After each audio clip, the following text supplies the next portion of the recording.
CTET এর দরখাস্ত নেওয়া শুরু হয়েছে। কেন্দ্রীয় বিদ্যালয়, নবোদয় বিদ্যালয় ও তিব্বতী স্কুলের প্রথম শ্রেণী থেকে অষ্টম শ্রেণী পর্যন্ত স্তরে কয়েকশো শিক্ষক ও শিক্ষিকা পদের জন্য 18তম Central Teachers Eligibility Test CTET July 2024 পরীক্ষার জন্য দরখাস্ত নেওয়া শুরু হয়েছে। পরীক্ষা নেবে দিল্লির Central Board of Secondary Education, National Council of Teacher Education NCTE নির্দেশিকা অনুযায়ী এইসব স্কুলের চাকরির জন্য দিল্লির Central Board of Secondary Education পরিচালিত Central Teachers Eligibility Test CTET পরীক্ষার সফলতায় একমাত্র এইসব স্কুলে শিক্ষক শিক্ষিকা পদে চাকরির জন্য আবেদন করার যোগ্য।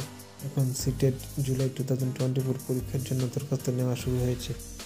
কারা আবেদনের যোগ্য? প্রথম শ্রেণী থেকে পঞ্চম শ্রেণী পর্যন্ত ক্লাস 1 to 5 নিচের যে কোনো একটি যোগ্যতা থাকলে যোগ্য। 1. মোট অন্তত 50% তপশিলি ও ওবিসি হলে 45% নম্বর পেয়ে যে কোনো শাখায় উচ্চ মাধ্যমিক পাস বা এলিমেন্টারি এডুকেশনের সার্টিফিকেট থাকতে হবে।